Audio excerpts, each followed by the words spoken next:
What's up everybody? Today we've got another movie review for gamers for you, and this time we are roasting our nuts on the guitar with Mad Max Fury Road. Just a note up front, we will be spoiling the ever-living hell out of this movie. You've been warned. Let's jump into starter zones. For the beginning of your journey, you're dropped headfirst into the world of Bane, Max, some dude in the desert. Soon after, you meet an army of Kratoses. I mean, for real though.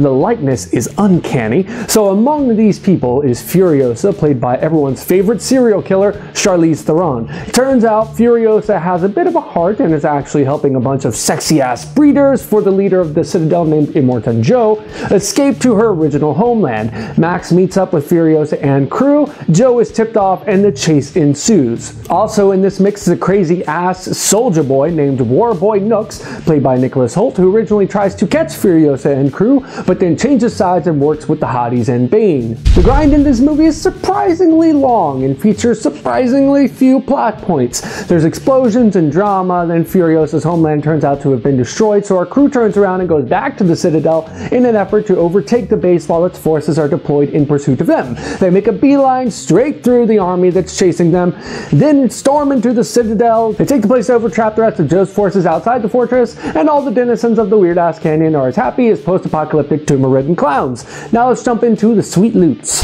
The success of this movie is almost all technical. The editing is fast and relentless, which definitely harkens to the originals and is incredibly welcome in my opinion.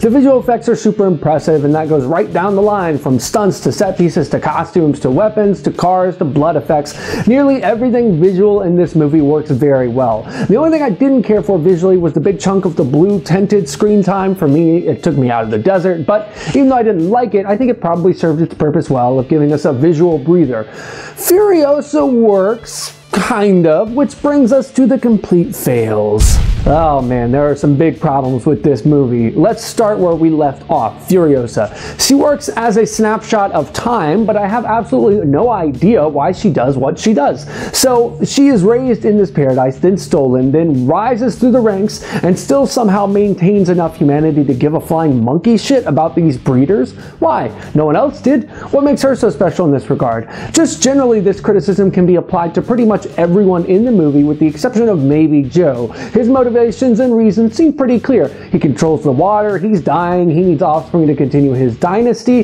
he needs healthy breeders to have a chance at having that offspring. Apart from wondering why Furiosa was never on the job line for breeder, Joe's stuff seems pretty clear to me. I guess the biggest criticism I could make about this movie is that it's more like a really long trailer and not really a movie. Why? Well, because we only get snapshots of who these people are and what they need. And some pivotal characters, you don't even get that. Take the breeders, for instance. Ornox, what, he changes sides because he got the hots for the redheaded wife and feels guilty that he contributed to the death of the brunette? Not 30 minutes ago, he was spraying Capri Sun alloy into his face hole and driving into an F8 tornado. This dude does not have the mental acuity to make that sort of transition that rapidly.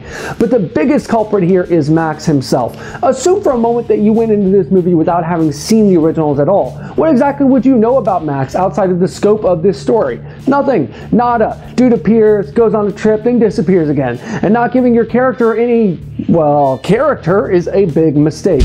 In the end, this is a fantastic action movie, no doubt about it, but it is not a fantastic movie. Visually and stylistically, it's the tits. But if you're looking for anything more substantive, it's more like donkey tits. I give Mad Max Fury Road 6 experience points out of 10. So what did you think of Mad Max Fury Road? Am I completely wrong here? Leave a comment below and let me know. I have been the Higgs from MMOplay.com. This has been an episode of MMO Play Dailies. Be sure to thumbs up, subscribe, and share this video like a venereal disease. Monday is a holiday here in the States, so I will see you all with another episode on Tuesday. Have a great weekend, everybody.